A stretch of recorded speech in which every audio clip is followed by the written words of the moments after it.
हाय विद्यार्थी मित्रों, कक्षा प्लस में आपका फिर से स्वागत है। मैं अश्विन कुमार धारीज आपका कक्षा प्लस के विद्यार्थी मित्रों का तहे दिल से स्वागत करता हूं। जैसा कि हमने प्रीवियस जो क्लासेस में जो प्रीवियस वीडियोस थे उसमें शिक्षण विधियों के विषय में चर्चा करी है, हिंदी भाषा के परिचय के विषय में चर्चा की है, हिंदी भाषा दक्षता के विषय में चर्चा की है। आज हमारा टॉपिक एक नया है। इस टॉपिक के अंदर हम पढ़ेंगे हिंदी भाषा शिक्षण के उपागम। उपागम का शाब्दिक अर्थ यह है कि हिंदी भाषा में किन चीजों के द्वारा प्रयोग किया जा सकता है। हिंदी भाषा एक प्रायोगिक भाषा है, हिंदी भाषा एक प्रैक्टिकल भाषा है।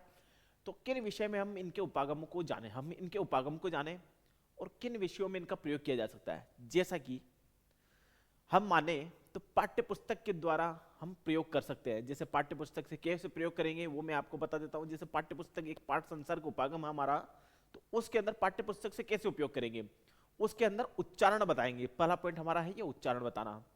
सेकंड पॉइंट उसमें रहेगा वर्तनी शुद्ध करना। उच्चारण के बाद उनकी वर्तनी शुद्ध की जाती है। मतलब कि वर्तनी यदि बालक अशुद्ध लिखता है तो हमें जो है हिंदी भाषा के उपागम ध्यान होने चाहिए। एक तो मौखिक बच्चा सही बोल रहा है या नहीं बोल रहा है, दूसरा यह है कि वो वर्तनी यानी जो लिख रहा है वो शुद्ध लिख रहा है या नहीं लिख रहा है। उसके बाद आता है शब्द उपागम, जिसको बोलते हैं शब्द शिक्षण प्रयोग। तो शब्द शिक्षण का प्रयोग वो सही कर रहा है या नहीं कर रहा है, तीसरा यह है। और चौथा आता है वाक्य शिक्षण का प्रयोग वो सही कर रहा है या नहीं कर रहा है। तो हमारा जो पॉइंट ये कहता है कि भाषा शिक्षण का जो उपागम, हमारा हिंदी भाषा शिक्षण का उपागम दो तरीके के मानते हैं। एक तो हम मानेंगे पाठ्य पुस्तक पाठ संसर्ग उपागम, दूसरा उपागम मानेंगे रचना शिक्षण उपागम। इन दोनों उपागम में दोनों ही महत्वपूर्ण है। ये दो ही उपागम होते हैं। एक तो पाठ संसर्ग उपागम होता है, दूसरा होता है रचना शिक्षण उपागम। ये दोनों उपागम बहुत महत्वपूर्ण है। इन दोनों उपागम की यह खासियत है कि दोनों में मौखिक और लिखित का प्रयोग किया जाता है। पाठ संसर्ग विधि में, पाठ संसर्ग उपागम में मौखिक और लिखित का प्रयोग किया जाएगा और रचना शिक्षण उपागम में मौखिक लिखित का प्रयोग किया जाता है। लेकिन बेहतरीन बात यह मैं बताना चाहता हूं आपको कि पाठ संसर्ग विधि में हमें मौखिक अभ्यास ज्यादा करना है। पाठ्य पुस्तक के माध्यम से जो हमारा मौखिक अभ्यास है, मौखिक जो प्रयोग है वो ज्यादा होना चाहिए और रचना शिक्षण उपागम में हमारा लिखित प्रयोग ज्यादा होना चाहिए। दोनों उपागम की एक खासियतता है कि दोनों उपागमों में मौखिक और लिखित दो तरीके के उपागम हो रहे हैं। मौखिक और लिखित जो है दोनों का प्रयोग हो रहा है। पाठ संसर्ग उपागम में प्रयोग हो रहा है और रचना शिक्षण उपागम में प्रयोग हो रहा है। लेकिन हमें पाठ संसर्ग उपागम में हमें जो है मौखिक का ज्यादा अभ्यास करना है, मौखिक को ज्यादा प्रयोग करना है। लेकिन वैसे ही रचना शिक्षण उपागम में हमें मौखिक का तो अभ्यास करना ही करना है, लेकिन रचना का यानी लिखित का भी अभ्यास हमें करना ही करना है। तो आज का जो टॉपिक है हमारा भाषा शिक्षण का उपागम, यानी भाषा शिक्षण का जो प्रयोग है हम कैसे करें। एक तो भाषा में क्या जानकारियां रखें, हम क्या सावधानियां रखें, किन बातों का हमें ध्यान रखना चाहिए, वर्तनी का ध्यान रखना चाहिए, उच्चारण का हमें ध्यान रखना चाहिए, शब्द का हमें ध्यान रखना चाहिए, वाक्य का हमें ध्यान रखना चाहिए। जैसे मैंने 4 पॉइंट आपको बताए हैं, ये चारों पॉइंट एक तो पाठ संसर्ग उपागम में भी आएगा जो मैंने आपको बताया। पहला रचना, पहला उच्चारण, दूसरा आता है हमारा वर्तनी, तीसरा आता है शब्द, चौथा आता वाक्य। तो पाठ संसर्ग उपागम में ये चारों पॉइंट आएंगे जो मैंने आपको बताए हैं। एक तो उच्चारण पहला, दूसरा वर्तनी, तीसरा शब्द और चौथा होता वाक्य। वैसे ही अपने रचना शिक्षण उपागम के अंदर भी चारों बातों का हमें ध्यान रखना है। पहला आता है उच्चारण पे हमें ध्यान रखना है रचना शिक्षण उपागम में भी, और फिर उसके बाद में वर्तनी का ध्यान रखना है, शब्द का ध्यान रखना है, फिर वाक्य का हमें ध्यान रखना है। तो उपागम के मुख्य विशेषता यही है, मतलब कि इन सभी उपागमों में यही कहा जा रहा है हमें व्याकरण का ध्यान अत्यधिक रखना है, बच्चे की वर्तनी का ध्यान रखना। व्याकरणिक जो प्रयोग है हमें हमारा बिल्कुल सटीक होना चाहिए। व्याकरणिक जो अशुद्धियां हैं हमें उनको शुद्ध करना है, चाहे वो लिंग में अशुद्धि हो, संज्ञा में हो, सर्वनाम में हो, कारक में हो, प्रत्यय में हो, चाहे कितने भी व्याकरणिक जो कार्य हैं उन किसी में भी शब्द में अशुद्धियां हैं तो हमें उसको शुद्ध करवाना है। छात्र से शुद्ध करवाना हमारा परम ध्येय होना चाहिए। हमारा उद्देश्य यह होना चाहिए कि हम जितनी भी अशुद्धियां हो रही है, चाहे वो संज्ञा में हो, सर्वनाम में हो, लिंग में हो, वचन में हो, चाहे कारक में हो, प्रत्यय में हो, चाहे कितने भी व्याकरणिक जितनी भी सारी चीजें हैं, तो उनमें जो अशुद्धियां हैं उनको हम शुद्ध करके लिखवाएं। पहला पॉइंट, जैसे पाठ संसर्ग उपागम हमने पढ़ा है। अब पाठ संसर्ग उपागम में क्या है, दो तरीके के उपागम मैंने आपको बताया, एक तो पाठ संसर्ग उपागम, दूसरा आता है रचना शिक्षण उपागम। अब पाठ संसर्ग उपागम में व्याकरण का क्या प्रयोग है कि पाठ संसर्ग में उपागम में हम पुस्तक उन बच्चों को देंगे, पुस्तक के माध्यम से उनको अशुद्धियों को शुद्ध करवाएंगे। वो जो बोलेंगे, उच्चारण जब करेंगे, तो वो ये अशुद्ध उच्चारण कर रहा तो उसको शुद्ध करवाएंगे। दूसरा पॉइंट आता है हमारा वर्तनी। उन बच्चों को कहेंगे गद्यांश लिखो, ये पद्यांश लिखो। गद्यांश व पद्यांश वह लिख रहा है तो उसमें उसने वर्तनी में कोई अशुद्धि करी है, कोई वर्ण में कोई अशुद्धि करी है, कोई ध्वनि में कोई अशुद्धि करी है, तो उसको हम वर्तनी को शुद्ध करवाएं। पहला उसका वाक्य शुद्ध करवाएं। तीसरा आता है शब्द, शब्द शिक्षण उपागम। अब शब्द शिक्षण क्या होता है, शब्द शिक्षण का प्रयोग यह होता है कि बालक को जो पाठ्य पुस्तक दी गई है उसके द्वारा वो शब्द का गलत उच्चारण कर रहा है या गलत लिख रहा है शब्द को, तो हमें वो शब्द शुद्ध करवाना है। व्याकरणिक दृष्टि से वो शब्द शुद्ध होना चाहिए। पहला पॉइंट हमारा ये है। दूसरा पॉइंट, वो जो बोल रहा है वो शुद्ध होना चाहिए, जो वो उच्चारण कर रहा है वो शुद्ध होना चाहिए। ये शब्द शिक्षण में आता है। अब आते हैं वाक्य शिक्षण में। वाक्य शिक्षण में हमें जो बच्चा है उसको हमें पाठ्य पुस्तक देनी है और पाठ्य पुस्तक के माध्यम से बच्चा जो है उसको उच्चारण करेगा, वर्तनी को शुद्ध करेगा, शब्द को शुद्ध करेगा, और वाक्य जब वो बनाएगा शब्दों के द्वारा, जो सार्थक वाक्य जो बनाएगा उसमें कोई कारक के संबंधी कोई अशुद्धियां हैं, प्रत्यय के संबंधी कोई अशुद्धियां हैं, संधि के समय में कोई अशुद्धियां रखी उसने कोई, और समास के संबंध में कोई अशुद्धियां उसने करी है वाक्य के अंदर, तो उसको हम सारी चीजों को शुद्ध करवा के लिखवाना है। यह पाठ संसर्ग विधि हो गई जिसके अंदर सबसे ज्यादा मौखिक प्रयोग किया जाता है। पाठ्य पुस्तक विधि एक ऐसी विधि है, ये पाठ्य पुस्तक उपागम हम मानेंगे, तो हम उपागम पढ़ रहे हैं तो वही पाठ्य पुस्तक उपागम हो गया। अब ये उपागम ऐसा है, इसके अंदर हमें जो है उसका उच्चारण सर्वाधिक प्रयोग किया जा रहा है बालक का। बालक पाठ्य पुस्तक को लेकर के उसका उच्चारण जो है 90% कर रहा है और 10% यह जो लिख रहा है, केवल 90% उसका उच्चारण होगा और 10% वो व्यक्ति जो छात्र है उस उपागम में लिखेगा। यह पाठ्य पुस्तक संसर्ग उपागम हो गया। दूसरा उपागम आता है रचना शिक्षण उपागम। अब रचना शिक्षण उपागम में वही पॉइंट है हमारे जो हमने पाठ संसर्ग उपागम में पढ़े हैं, पॉइंट वो के वही रहेंगे जो पाठ संसर्ग उपागम में हमने पढ़ा है वही रचना शिक्षण उपागम में। बस अंतर इतना है कि पाठ संसर्ग उपागम में मौखिक अभ्यास ज्यादा हो रहा है, लिखित अभ्यास कम हो रहा है, लेकिन रचना शिक्षण उपागम में दोनों का अभ्यास बराबर हो रहा है। मौखिक अभ्यास भी बराबर हो रहा है तो लिखित अभ्यास भी बराबर हो रहा है, क्योंकि रचना के नाम से रचना शिक्षण उपागम है। इस रचना शिक्षण उपागम में मौखिक अभ्यास में 50% हो रहा है और 50% लिखित अभ्यास हो रहा है।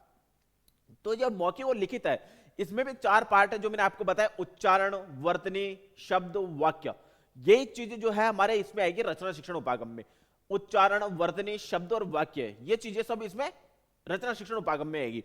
जैसा कि हमने जो है पहला पाठ संसर्ग उपागम पढ़ा जिसमें पाठ्य पुस्तक की जरूरत होती है, इस रचना शिक्षण उपागम में हमें वर्तनी की जरूरत होती है। सबसे ज्यादा हमें क्या करना है, लिखित अभ्यास करना है। जैसा कि मैंने बताया रचना शिक्षण उपागम में 2 भाग है, एक तो मौखिक और लिखित, जो दोनों बराबर चलते हैं। 50% रचना शिक्षण उपागम में 50% मौखिक होगा और रचना शिक्षण उपागम में 50% लिखित होगा। अब वही उसका उल्टा पाठ्य पुस्तक संसर्ग विधि में, पाठ संसर्ग उपागम में हमें जब सबसे सर्वाधिक प्रयोग करना है हमें मौखिक अभ्यास। बच्चों को सर्वाधिक जो है मौखिक अभ्यास कराना है, लिखित अभ्यास कम कराना है। यह पाठ संसर्ग उपागम में बताया गया। पाठ संसर्ग उपागम और रचना शिक्षण उपागम में ज्यादा अंतर नहीं है, क्योंकि जो पॉइंट है दोनों में सेम है, दोनों में पॉइंट बराबर है। जैसे पाठ संसर्ग उपागम में 4 पॉइंट है, उच्चारण, वर्तनी, शब्द, वाक्य। वही चीज रचना शिक्षण उपागम में है, उसमें भी उच्चारण, वर्तनी, शब्द, वाक्य। तो यही जो है रचना शिक्षण उपागम में, यही चीज पाठ संसर्ग उपागम में। दोनों में ज्यादा अंतर नहीं है, दोनों में अंतर बस इतना ही है कि जो पाठ संसर्ग उपागम है उसमें पाठ्य पुस्तक रहती है और मौखिक अभ्यास ज्यादा किया जाता है, और रचना शिक्षण उपागम में मौखिक अभ्यास तो किया जाता है लेकिन उसमें रचना का जो ज्यादा प्रयोग होता है, लिखित अभ्यास ज्यादा होता है। बस यही दोनों में अंतर है, एक में मौखिक का अभ्यास ज्यादा होता है, एक लिखित का अभ्यास ज्यादा होता है। दोनों में मौखिक लिखित होता है लेकिन एक में लिखित का अभ्यास ज्यादा होगा।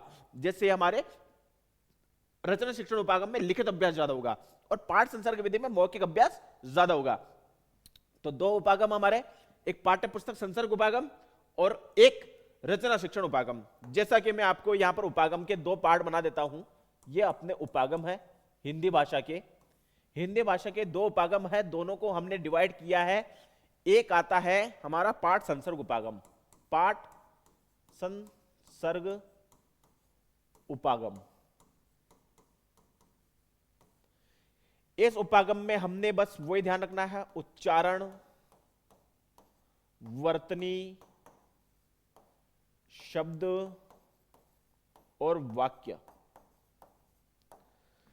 इधर जो आता है रचना शिक्षण उपागम, रचना शिक्षण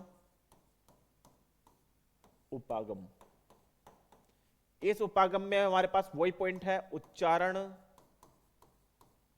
वर्तनी, शब्द और वाक्य।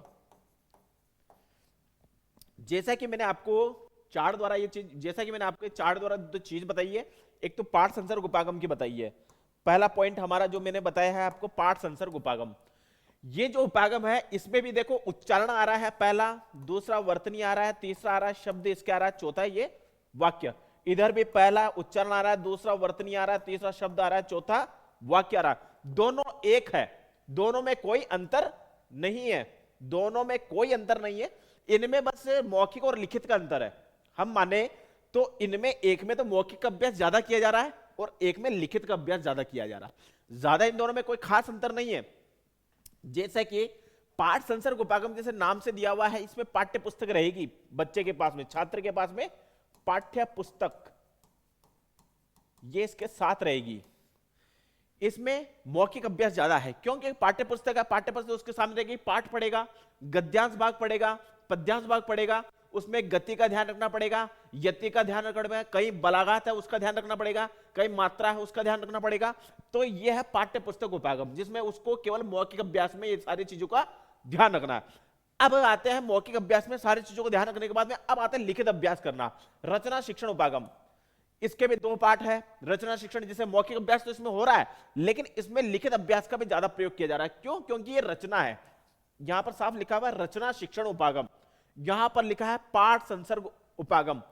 तो रचना शिक्षण उपागम में उसके पास लिखित का अभ्यास ज्यादा होगा। लिखित में उसको सबसे पहले उच्चारण आनी चाहिए, फिर उसके बाद में वर्तनी को शुद्ध लिखना है उसको, फिर उसके बाद में शब्द को उसको शुद्ध लिखना है और वाक्य को उसको शुद्ध लिखना है। दोनों में अंतर जैसे मैंने बता दिया, एक में होता है मौखिक अभ्यास ज्यादा होता है, 90% मौखिक अभ्यास इसमें हो रहा है, 10% इसमें लिखित अभ्यास हो रहा है। लेकिन रचना शिक्षण उपागम में देखें तो 50% मौखिक अभ्यास हो रहा है, 50% लिखित अभ्यास हो रहा है। तो रचना शिक्षण उपागम के दो पार्ट हो जाते हैं, मौखिक और लिखित। और जो मैंने नीचे पार्ट जो बताए आपको, उच्चारण है, वर्तनी है, शब्द और वाक्य, दोनों में एक से रहेंगे, दोनों में कोई अंतर नहीं रहेगा, दोनों एक से बराबर एक है। दोनों में उच्चारण है तो पाठ रचना शिक्षण में भी उच्चारण है, इधर वर्तनी है तो रचना शिक्षण में वर्तनी है, इधर शब्द है तो रचना शिक्षण में भी शब्द है, इधर वाक्य है तो रचना शिक्षण में भी वाक्य है।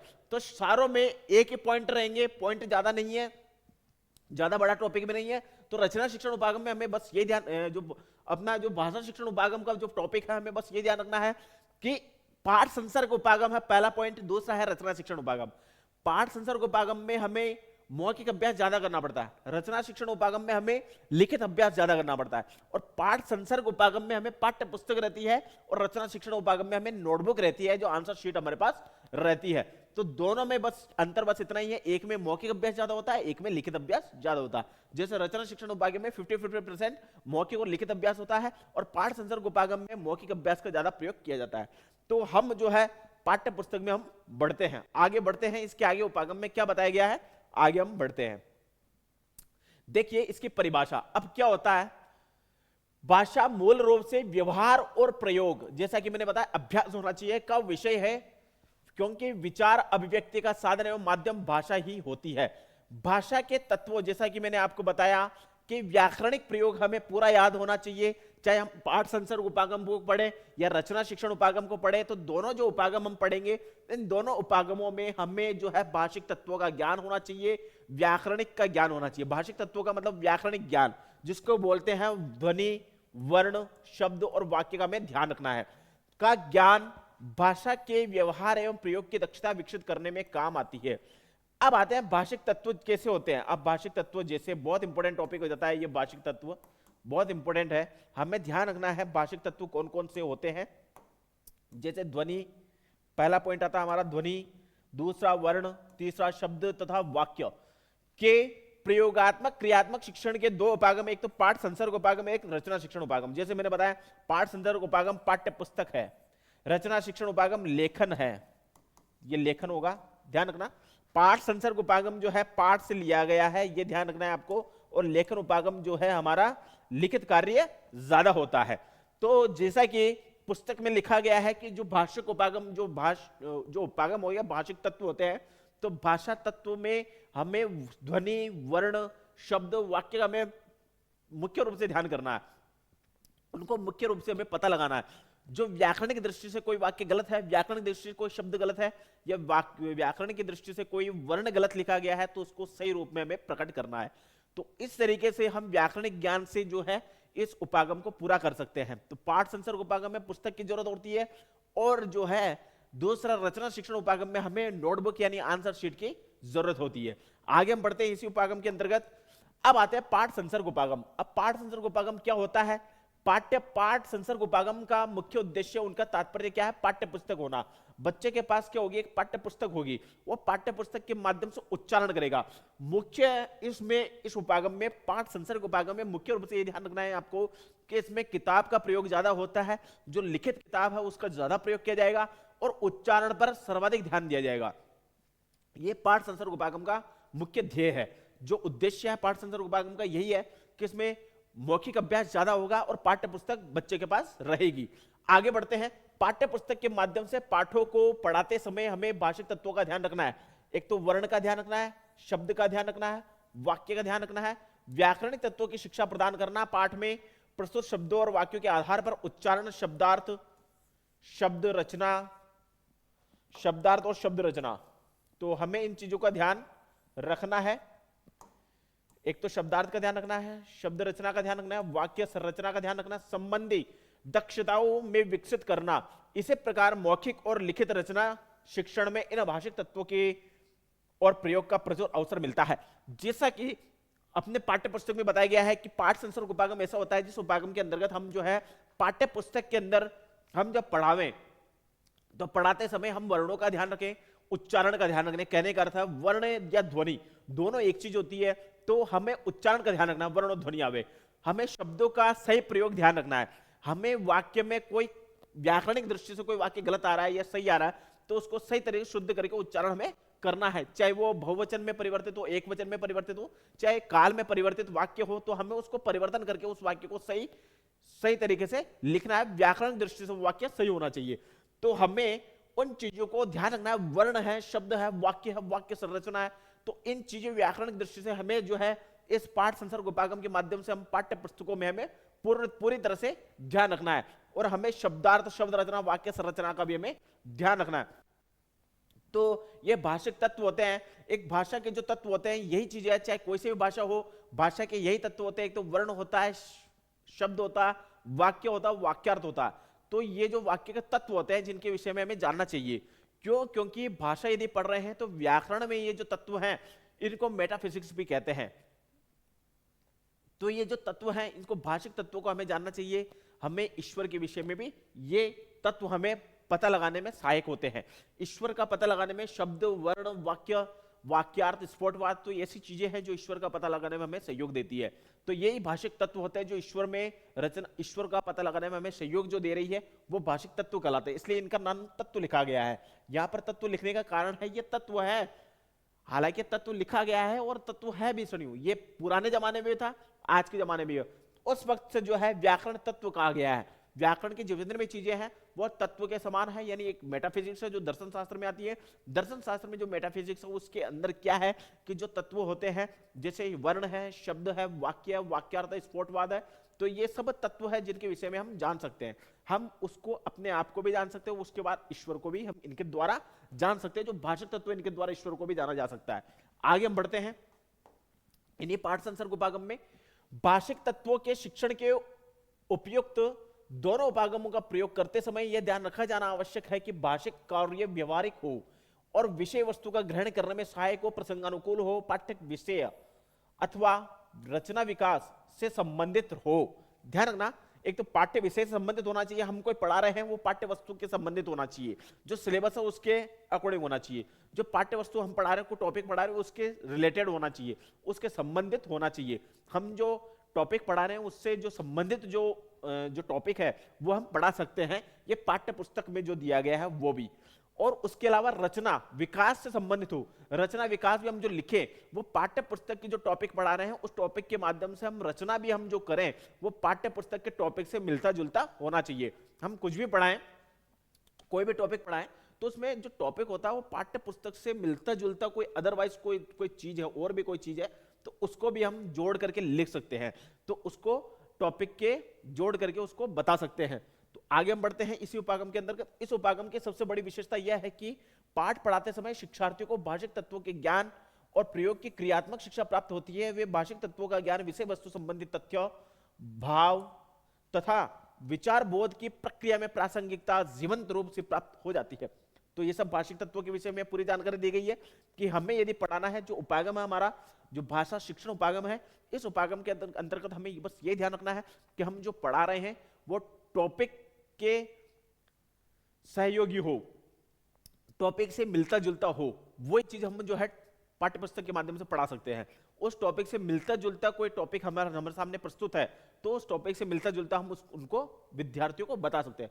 और छात्रों को पाठ संसर्ग के माध्यम से पाठ संसर्ग उपागम के माध्यम से हम उनको पुस्तकें प्रदान करें और पुस्तक के द्वारा उनका जो उच्चारण है वो उच्चारण को हम शुद्ध कराएं। पहला पॉइंट तो हमारे सामने ये होता है कि उनके उच्चारण को हमें शुद्ध कराना है। पहला पॉइंट, हम जब यदि पढ़ाएं तो पढ़ाने में, जैसे आप सभी विद्यार्थी मित्र हमारे कक्षा प्लस से जुड़े हुए हैं, वो विद्यार्थी मित्र अभी हो सकता है आगे पढ़ाएं, वो जब पढ़ाएं तो बच्चों में बस आपको यही ध्यान रखना है, पहला पॉइंट उनके उच्चारण पर ध्यान रखना है, दूसरा पॉइंट हमें उनका वर्तनी सुधारनी है, तीसरा पॉइंट उनका शब्द कोई गलत लिखा गया वो सुधारना है, चौथा पॉइंट यह है छात्रों में वाक्य कोई गलत लिखा गया है, यदि उसने कोई सेंटेंस गलत लिखा है, व्याकरणिक दृष्टि से कोई सेंटेंस गलत लिखा है तो उस व्याकरणिक दृष्टि से उस सेंटेंस को हम सुधारें, चाहे वो काल से परिवर्तित सेंटेंस हो या परिवर्तन का रूप हो, जैसे भी उसने उल्टा फुल्टा लिखा है उसको हमें सीधा करना है, उस वाक्य को सही सटीक व्याकरण की दृष्टि से सही वाक्य बनाना है। तो पढ़ाते समय इन भाषिक तत्वों की हमें जानकारी रखनी है छात्रों के विषय में। तो जो पाठ संसर्ग उपागम है ये यही कह रहा है, जो पाठ्य पुस्तक हमारे पास होनी चाहिए और पाठ्य पुस्तक में जो उच्चारण हमारा जो होना चाहिए, पाठ्य पुस्तक के जो वाक्य का हम उच्चारण कर रहे हैं, शब्द का उच्चारण कर रहे हैं, वर्तनी का उच्चारण कर रहे हैं, वो हमारा शुद्ध उच्चारण होना चाहिए। पाठ संसर्ग विधि में ये बता रहे हैं, पाठ संसर्ग उपागम में ये बता रहे हैं कि हमारा जो उच्चारण जो होना चाहिए वो शुद्ध होना चाहिए और इसके साथ जो भाषिक तत्व हमारे हैं वो भी हमारे शुद्ध होने चाहिए। हमें पढ़ाते समय हमें मुख्य रूप से बच्चों का यही ध्यान रखना है कि बच्चे जो है उच्चारण में शुद्ध होना चाहिए। बच्चों से हम पूछे तो उच्चारण में शुद्ध बोले, बच्चों से हम पूछे तो वर्तन में शुद्ध बोले, बच्चों से हम पूछे तो शब्द में शुद्ध बोले और बच्चों से हम पूछे तो वाक्य व्याकरण की दृष्टि से सही बोले। तो कहने का अर्थ है पाठ संसर्ग की विधि में उच्चारण का ज्यादा प्रयोग किया जा रहा है, वर्तनी जो उच्चारण का ज्यादा प्रयोग किया जा रहा है, तो हमें उच्चारण का विशेष तौर से इसमें ध्यान रखना है। आगे हम बढ़ते हैं। वे सिद्धांतों के और नियमों के चक्कर से परे प्रत्यक्ष उदाहरण द्वारा प्रयोग और व्यवहार की दक्षता को विकसित करते हैं। इससे उनमें भाषिक तत्वों की रुचि बनी रहती है, इनमें भाषिक तत्वों का ज्ञान रहता है।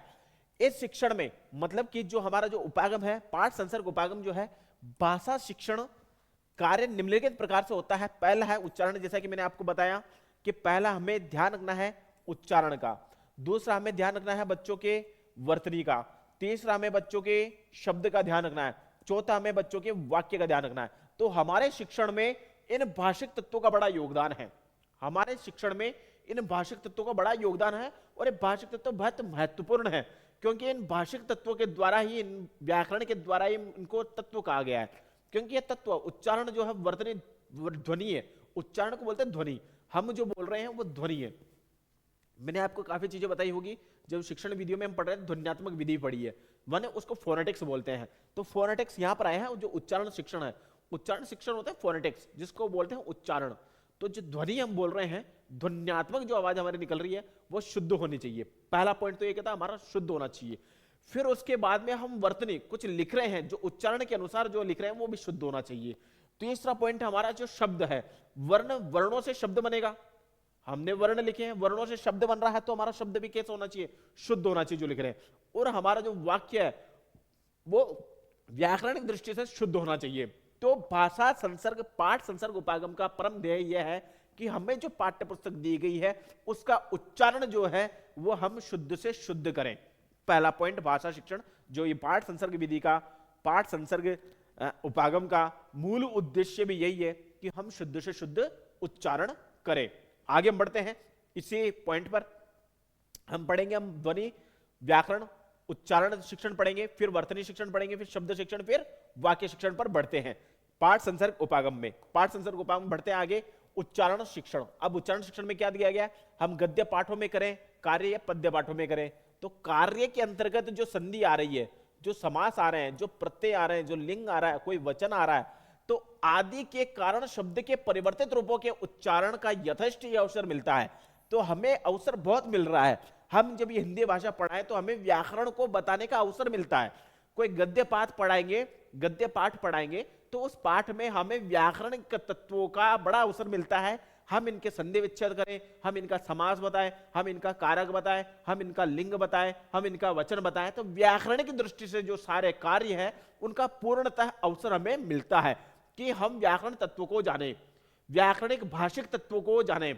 तो हमारा पाठ संसर्ग उपागम का यही कहना है कि हम जब गद्य पाठ पढ़ाएं या पद्य पाठ पढ़ाएं, दोनों ही पाठ पढ़ाएं, तो उसमें व्याकरण तत्वों का विशेष अवसर हमारे को अवसर मिलता है।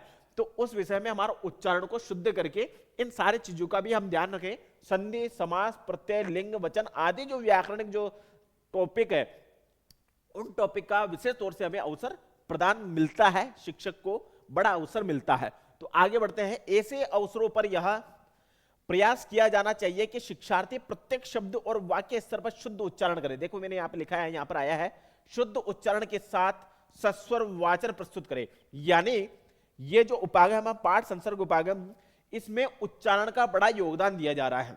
90% जो है, 90% इसमें उच्चारण का योगदान दिया जाएगा और 10% लिखने पर इसमें प्रयोग किया जाएगा। तो पाठ संसर्ग उपागम कहने का अर्थ यह है कि एक दृष्टिगत उपागम है जिसको पाठ को देख करके हम लिख सकते हैं, गद्यांश को देख करके लिख सकते हैं, पाठ्य पुस्तक के माध्यम से लिख सकते हैं।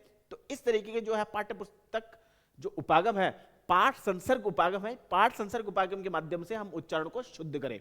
हमारा उच्चारण पूर्णतः शुद्ध होना चाहिए ताकि भाषिक तत्वों में दिक्कत ना आवे।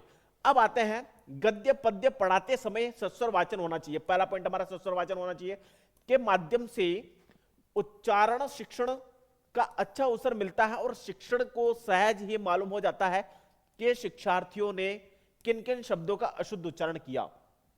कि पाठ पढ़ाते समय जब अध्यापक जब पढ़ा रहा है तो अध्यापक को पता होता है कि कहां किस जगह कौन सा शब्द आएगा, किस जगह कौन सा वर्ण आएगा, किस जगह कौन सा वाक्य आना चाहिए। तो ये पाठ पढ़ाते समय हमें विशेष तौर से ध्यान रखना है और अध्यापक विशेष तौर से ध्यान रखता ही रखता है। तो जब विद्यार्थी जब अशुद्ध कहेगा, अशुद्ध बोलेगा, तो अध्यापक को पता चल जाता है उच्चारण के समय। आगे बढ़ते हैं, शुद्ध उच्चारण के अभ्यास की दृष्टि से पाठ में आए हुए ऐसे शब्दों का शामपट्ट पर लिखा जाना चाहिए। अब जो अध्यापक को यह ध्यान रखना है कि छात्र कोई गलत बोल रहा है, कोई छात्र गलत उच्चारण कर रहा है, तो उसको शुद्ध करके शामपट्ट पर लिख दी जाए, लिख दिया जाना चाहिए। शामपट्ट पर उस चीज को लिख देवे। जिनके उच्चारण में शिक्षार्थियों में त्रुटि हुई हो, यानी उनमें कोई त्रुटि रह गई हो, कोई गलती हो गई हो, कोई उच्चारण में समस्या हुई हो, तो उसको तुरंत ही उसको शुद्ध करके शामपट्ट पर लिख देना चाहिए। इससे क्या होगा कि इससे शिक्षार्थियों का ध्यान उन शब्दों के उच्चारण की ओर चला जाएगा, की ओर बना रहता है। और उल्लेखनीय है कि उच्चारण शिक्षण में शिक्षक के उच्चारण का सर्वाधिक महत्व है। जैसा कि मैंने बता दिया कि आपको यदि विद्यार्थियों को जब आप पाठ पढ़ा रहे हैं, उस पाठ पढ़ाते समय उस छात्र ने कोई गलत उच्चारण किया है, तो उस गलत उच्चारण शब्द को आप ब्लैक बोर्ड पर लिख दीजिए ताकि सभी विद्यार्थियों का उस शब्द पर ध्यान चला जाए और सभी विद्यार्थियों को शब्द याद भी हो जाए और शुद्ध लिख भी लेवे। आगे हम बढ़ते हैं, इसमें वर्तनी शिक्षण के अंतर्गत अब आते हैं वर्तनी यानी लिखना। पाठ संसर्ग उपागम, जैसा कि मैंने बताया, पाठ संसर्ग उपागम पाठ्य पुस्तक उपागम भी है। पाठ्य पुस्तक पाठ्य पुस्तक उपागम, ये पाठ्य पुस्तक उपागम भी है।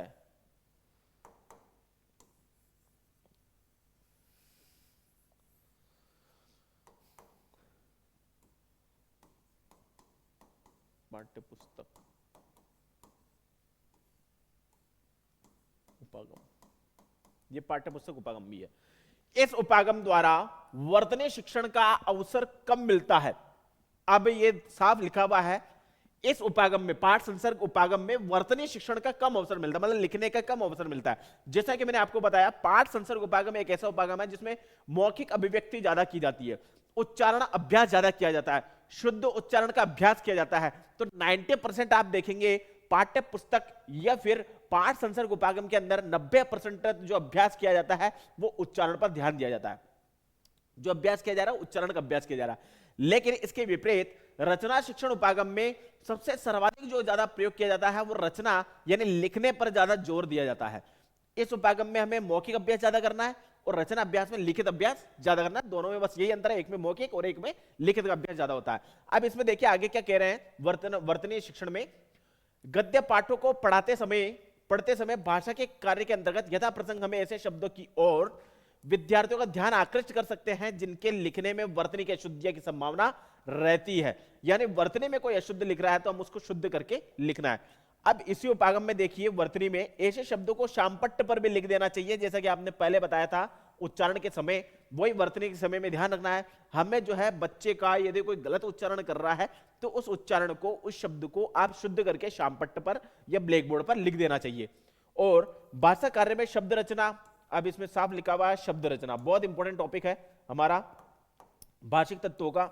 शब्द रचना, संधि, समास, उपसर्ग, प्रत्यय आदि के प्रसंग में परिवर्तित शब्दों का शुद्ध वर्तनी की ओर ध्यान दिलाया जाना चाहिए।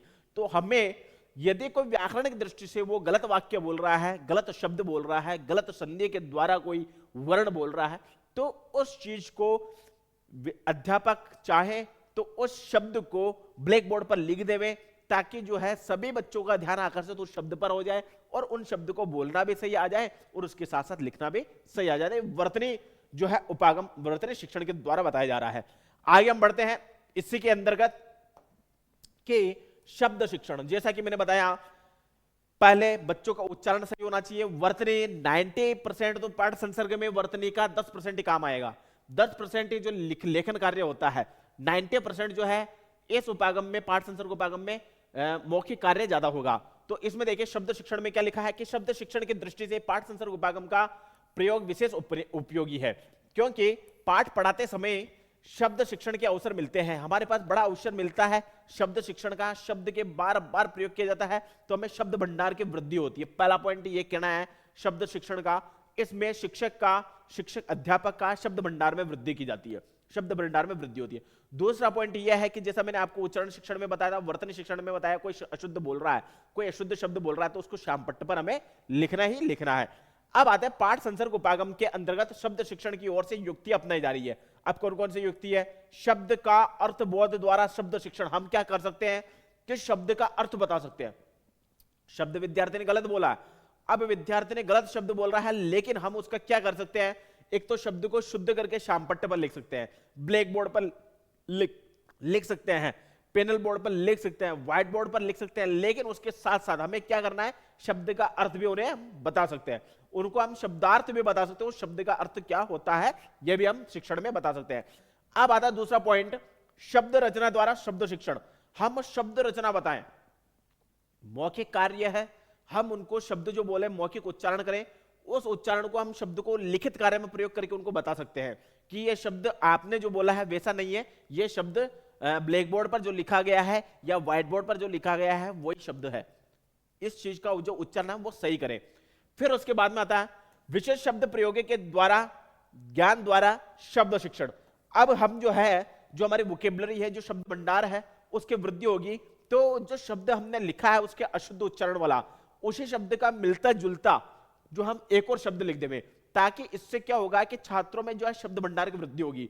अध्यापक के तो शब्द भंडार में वृद्धि होती ही होती है, अध्यापक ने शब्द भंडार की वृद्धि की हुई है, लेकिन जो छात्र जो पढ़ रहा है उसको उसमें भी उसकी शब्द भंडार में वृद्धि होवे, ताकि हम जो उससे मिलता जुलता शब्द हम उनके पास में लिख देवें और छात्रों को बता देवें कि ये शब्द ये भी है और ये भी है।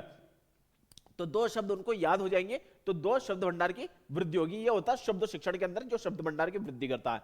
अब आता है रचना शिक्षण, बहुत इंपॉर्टेंट टॉपिक है रचना, यानी जिसमें लिखित प्रयोग ज्यादा होगा, लिखने की क्षमता जिसमें ज्यादा होगी, लिखित प्रयोग इसमें ज्यादा होता है, लिखने की क्षमता हमें इसमें ज्यादा की जाती है।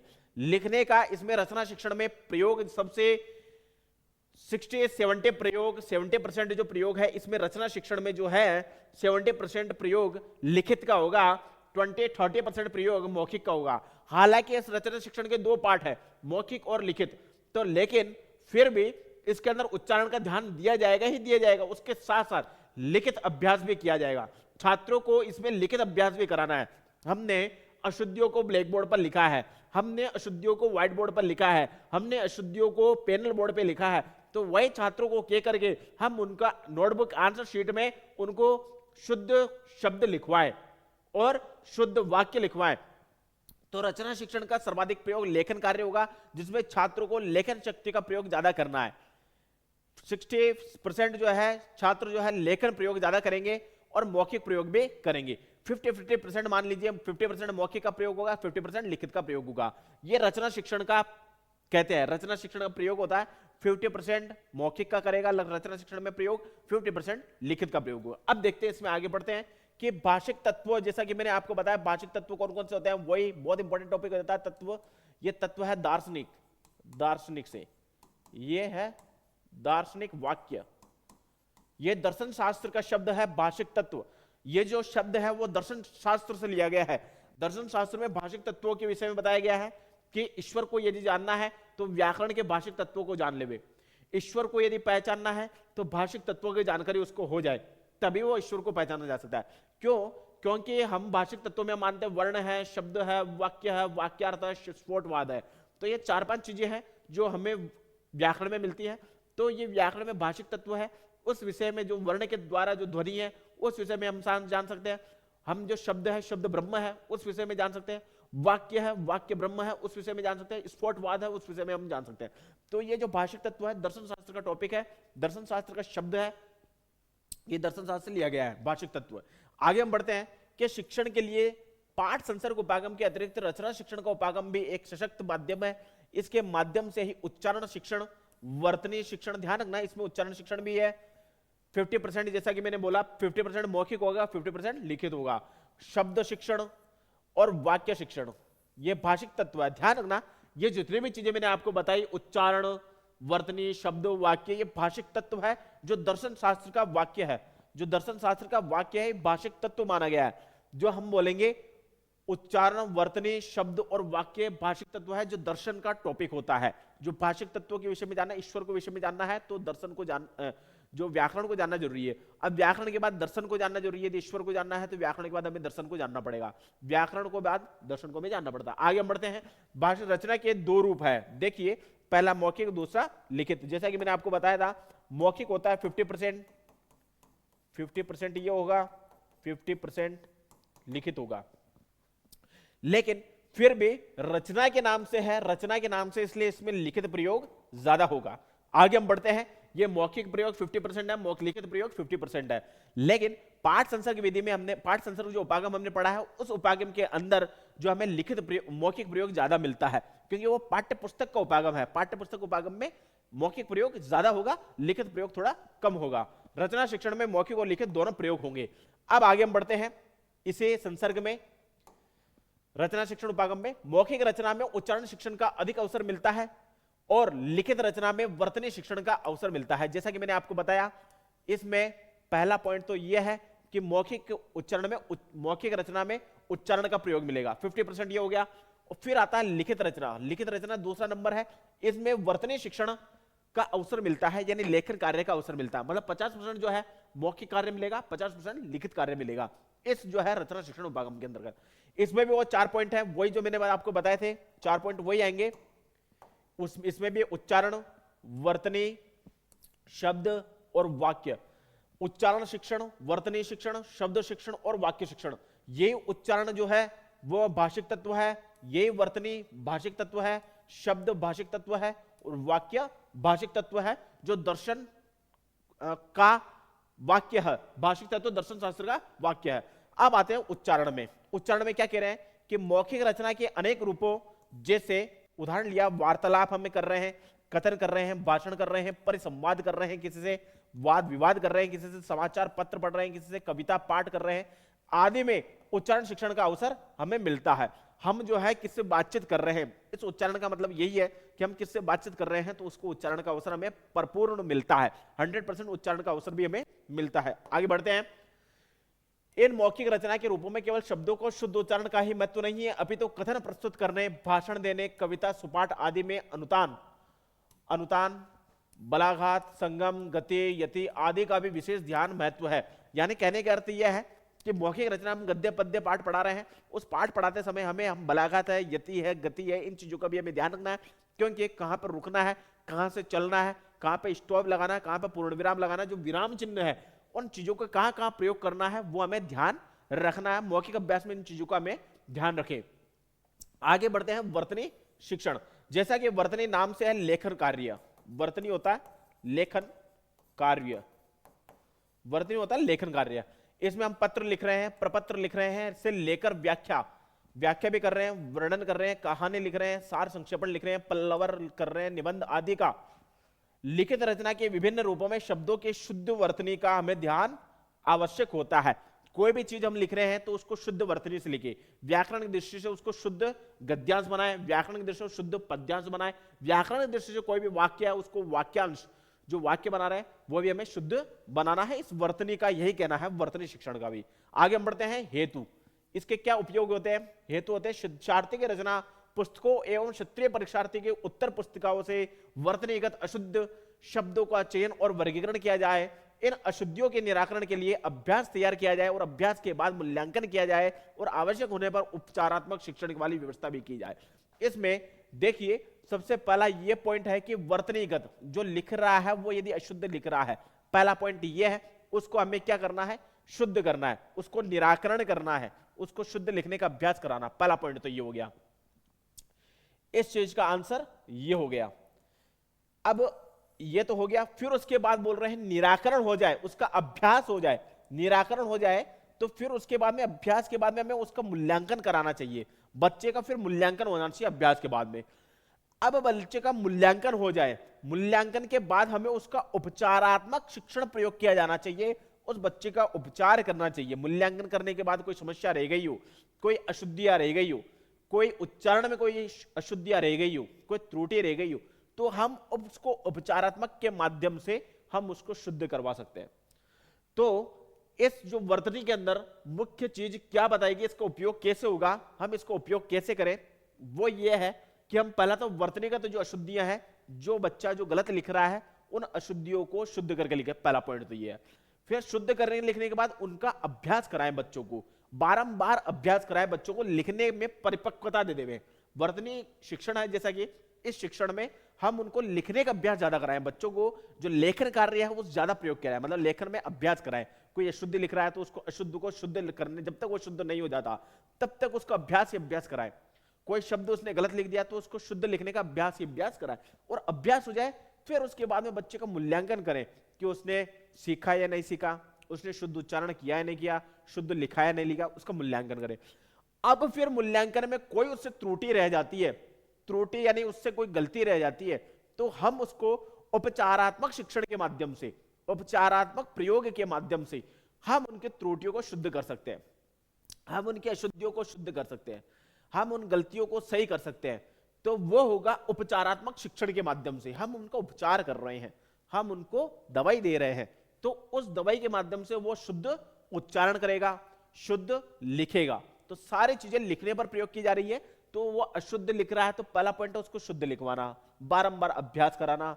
जब बारंबार अभ्यास कर लेवे तो उस बच्चे का फिर मूल्यांकन करना, मूल्यांकन में भी त्रुटि रह जाए, मूल्यांकन में भी उसके सही कोई त्रुटियां रह रही है तो उसका उपचारात्मक शिक्षण के माध्यम से उसको बिल्कुल सही करा देना, उन अशुद्धियों को शुद्ध करा देना। तो ये जो पॉइंट है ये यही कह रहा है वर्तनी की अशुद्धियों में, वर्तनी शिक्षण में यही है कि हमें जब बच्चा हम पाठ पढ़ाएं, हम जो उच्चारण करें, पहला पॉइंट तो यह है कि बच्चा सही उच्चारण करे, सही लिखे। वो यदि नहीं लिखता है, सही नहीं लिख पाता है, तो उस बच्चे के द्वारा किए गई जो गलतियां हैं, जो अशुद्धियां हैं, उसको हम ब्लैक बोर्ड पर लिख देंगे, व्हाइट बोर्ड पर लिख देंगे। व्हाइट बोर्ड के लिख देने के बाद हमें उन बच्चों को कहना है कि आप 2 कॉपी कर लो, जो हमने बोर्ड पर लिखा है शुद्ध, उसका वैसा का वैसा आप अपने आंसर शीट पे लिख लो। वो जब बच्चा आंसर शीट पे लिख ले, उसको बारंबार अभ्यास कराना है। तो मतलब उस शब्द को बार बार अभ्यास कराना है, बार बार लिखवाना है, चाहे 100 बार लिखाना पड़े, जब तक वो शुद्ध नहीं लिखता तब तक लिखवाना है।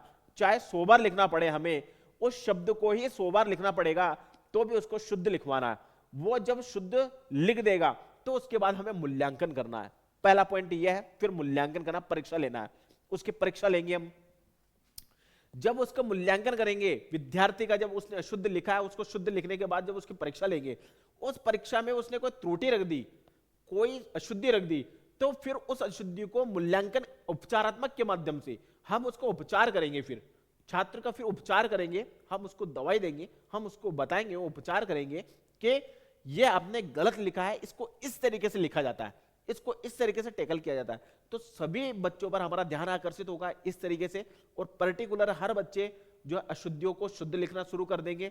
इसके द्वारा हर बच्चा इंटेलिजेंट होगा, वर्तनी की जो अशुद्धियां रह जाएगी उसको शुद्ध करके लिख सकता है, उसका उच्चारण एक तो पहला पॉइंट सही होगा, फिर उसके बाद में उसकी वर्तनी जो लिख रहा है वो भी शुद्ध लिख पाएगा। तो इसका यही कहना है वर्तनी शिक्षण का, कि पहले हमें उनको अशुद्ध को शुद्ध लिखवाना है, शुद्ध के बाद फिर उसका अभ्यास कराना है, बच्चे को बारंबार अभ्यास कराना है। जब अभ्यास कर लेगा फिर उसके बाद मूल्यांकन कराना है। मूल्यांकन में भी कोई त्रुटि रह गई फिर उसका उपचार हमें करना है, फिर उसको दवाई देनी ही देनी है, ताकि दवाई से वो बच्चा ठीक हो जाए। तो इस तरीके का हमें उपचार करना है। जिस तरीके से डॉक्टर के पास जब जाते हैं तो दवाई लेके आते हैं, उसी तरीके से हमें उसको बच्चे को दवाई देकर के उसको ठीक करना है। कहने का मतलब हमारे शिक्षण में उस बच्चे को जो पर्टिकुलर उस पर ध्यान दे करके उसको अशुद्ध वाक्य को हमें शुद्ध करवाना है। आगे हम बढ़ते हैं। इसी के अंदर वर्तनी के बाद आते हैं शब्द। अब आते हैं शब्द शिक्षण में। शब्द शिक्षण क्या कह रहा है कि रचना शिक्षण उपागम द्वारा शब्द शिक्षण का यथेष्ट अवसर मिलता है। रचना शिक्षण वस्तुतः अर्जित शब्द ज्ञान के प्रयोगात्मक अभ्यास का उपागम है। अब होता है लिखित ज्ञान रचना के विभिन्न रूपों, जैसे इसमें व्याख्या कर सकते हैं, व्याख्या, सार, संक्षेपण, पल्लवन, निबंध, कहानी आदि लेखन के लिए उपयुक्त शब्दावली के प्रयोग पर बल देना चाहिए। उपर्युक्त शब्दावली पर प्रयोग पर बल देना चाहिए। यानी इस कहने का अर्थ यह है शब्द शिक्षण का, हमें कोई व्याख्या कर रहे हैं, कोई कहानी लिख रहे हैं, कोई निबंध लिख रहे हैं, चाहे कुछ भी लिख रहे हैं, तो उसमें हमें लिखित तौर में कोई अशुद्धियां रह गई हो, यह भी यही कहना है, शब्द में कोई अशुद्धियां रह गई हो तो उसको शुद्ध करके हमें लिखे वर्तनी के तौर पर। तो उस पर शब्दावली पर बड़ा जोर देना चाहिए। कहने का अर्थ यही है, हमारा शब्द शिक्षण में शब्द पर जोर दे रहा है। जैसा कि मैंने बताया, शब्द कोई गलत लिख रहा है, अशुद्ध लिख रहा है, उसको शुद्ध करके लिखना है, शब्द पर जोर दिया जा रहा है। तो ये जो उपागम हमारा रचना शिक्षण उपागम लेखन कार्य पर ज्यादा प्रयोग किया जाता है। अब ये जो लेखन और मौखिक दोनों का 50-50% प्रयोग किया जाता है। तो शब्द शिक्षण का भी यही है कि हमें शब्द पर ज्यादा जोर देना है। हम पढ़ाते समय शब्द पर ज्यादा जोर देवे और शब्द को शुद्ध उसको शुद्ध करके लिखे। आगे हम बढ़ते हैं वाक्य शिक्षण में। कि वाक्य शिक्षण में क्या है कि शुद्ध वाक्य रचना संबंधी अभ्यासों की दृष्टि से निम्न सुझाव उपयोगी है। वाक्य में शुद्ध पदक्रम लिखने संबंधी अभ्यास, अशुद्ध वाक्यों को शुद्ध रूप में लिखने का अभ्यास। अब हमें बारंबार अभ्यास कराना है। कोई पदक्रम गलत लिख दिया है, कोई कहानी उसने गलत लिख दी है, तो उसको पदक्रम अभ्यास कराना है कि इस कहानी में ये लाइन पहले आएगी, ये लाइन बाद में आएगी। कोई कहानी उसने कोई गलत लिखी है, जैसे चाहे कोई सी भी कहानी हो, उस कहानी के माध्यम से कोई बालक है, उस बालक ने कोई गलत लिख दिया है कहानी, तो उस कहानी में बालक को ये बताना है कि वाक्य जो है आपने लास्ट में लिखा है, ये वाक्य पहले आएगा, ये वाक्य पहले आने वाला है। तो उसको कहानी को सही पदक्रम करना है, उसको क्रमित अभ्यास करना है। क्रमित यानी वो क्रम से लिखे। पहला पॉइंट तो यह है, कहानी लिखे, व्याख्या लिखे, निबंध लिखे, कुछ भी लिखे, तो वो हमें क्रम से होना चाहिए। कहानी लिख रहा है, कहानी क्रम से होनी चाहिए। व्याख्या हो रही है, व्याख्या क्रम से होना चाहिए। निबंध है, निबंध क्रम से होना चाहिए। तो कोई भी टॉपिक यदि वो लिख रहा है तो वो क्रम से होना चाहिए। पहला पॉइंट हमारा यही कह रहा, वाक्य शिक्षण में कोई वाक्य यदि ऊपर नीचे है, उन वाक्य यदि ऊपर नीचे है तो उन वाक्यों को क्रम से हमें जमाना है। कहने का तात्पर्य यह है। हमारा रचना शिक्षण में जो है वाक्य रचना यही कह रहा है कि वाक्य यदि कोई ऊपर नीचे है तो हमें उसको क्रम से लिखना है, क्रम वाइज उन वाक्यों को बनाना है। पहले नंबर पे पहला नंबर वाक्य, दूसरे नंबर पे दूसरा नंबर वाक्य, तीसरे नंबर पर तीसरा नंबर वाक्य, चौथे नंबर पर चौथा नंबर वाक्य, पांचवें नंबर पर पांचवा नंबर वाक्य। मतलब इस तरीके से क्रम वाइज वाक्य होना चाहिए। कहानी भी ऊपर नीचे नहीं होनी चाहिए। कहानी जैसे हमने कोई कहानी बताई, कोई सी भी कहानी हो सकती है, चाहे किसी भी गद्य की कहानी हो, पद्य की कहानी हो, चाहे कोई सी भी कहानी हो, व्याख्या हो, कुछ भी हो, कोई भी टॉपिक हो, एनीथिंग, कोई भी टॉपिक हो सकता है। तो उन टॉपिक को हमें सही क्रम में लिखना है। जो सेंटेंस जो वाक्य बना रहे हैं वो सही वाक्य होने चाहिए, सही क्रम वाइज वाक्य होना चाहिए। वाक्य यदि ऊपर नीचे है तो वो अशुद्ध हो जाएगा, वो कहानी गलत हो जाएगी। इसलिए वाक्यों को ऊपर नीचे नहीं करना है, कहानी को ऊपर नीचे नहीं करना है, उस कहानी को क्रम वाइज लिखना है। ये हमारा ये शिक्षण कह रहा हूं, वाक्य शिक्षण। हमारा जो वाक्य है वो क्रम वाइज होना चाहिए, कहानी है क्रम वाइज होनी चाहिए, कहानी भी ऊपर नीचे नहीं होनी चाहिए। कोई क्रम यदि पांचवें नंबर को दूसरे नंबर पर आ रहा है तो पांचवें नंबर दूसरे नंबर करना चाहिए। तो इस तरीके से हमारे कहानी बनानी तो क्रम वाइज बनानी है। आगे हम बढ़ते हैं। अपूर्ण वाक्यों को पूरा करना तथा वाक्य में रिक्त स्थानों की पूर्ति करना। वाक्य में अर्थ की दृष्टि से प्रयुक्त अनुपयुक्त शब्द की जगह उपयुक्त शब्द हमें डालना है। कोई अनुपयुक्त शब्द आ रहे हैं तो उसको उपयुक्त शब्द हम डाल देंगे। आगे बढ़ते हैं। हमें इसमें क्या क्या ध्यान रखना है? वाक्य में लिंग का ध्यान रखना है, वचन का ध्यान रखना है, विभक्ति का ध्यान रखना है, पुरुष का ध्यान रखना है के अनुसार वाक्य का रूपांतरण होना चाहिए।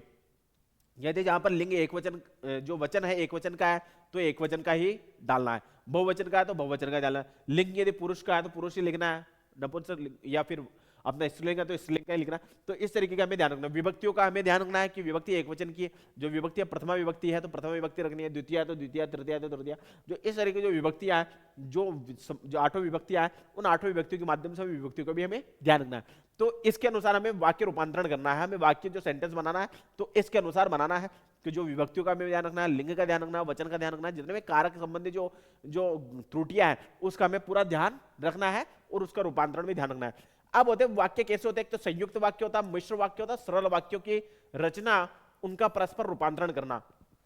ये तीन तरह के वाक्य, संयुक्त, मिश्र और सरल, ये तीन तरह के वाक्य होते हैं। इन वाक्यों में कोई सरल है तो सरल लिखना है, मिश्र है तो मिश्र, संयुक्त है तो संयुक्त। इस तरह की वाक्य रचना में ध्यान रखना है। तो जैसा कि मैंने आपको बताया, आज के टॉपिक में हमने पढ़ा है भाषा शिक्षण के उपागम। अब भाषा शिक्षण के उपागम, जैसा कि मैंने बताया, दो पॉइंट है इसके अंदर।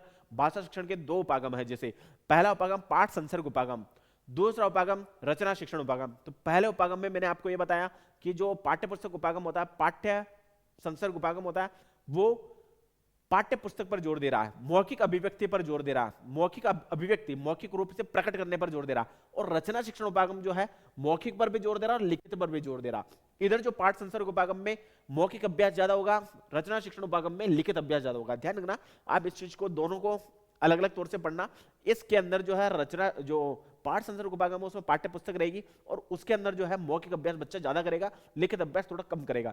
और हमारा रचना शिक्षण उपागम में वो बच्चा जो है मौखिक अभ्यास तो करेगा ही करेगा, लेकिन उसके साथ साथ लिखित अभ्यास भी करेगा। जितना वो मौखिक अभ्यास करेगा उतना लिखित अभ्यास पर हम जोर देंगे।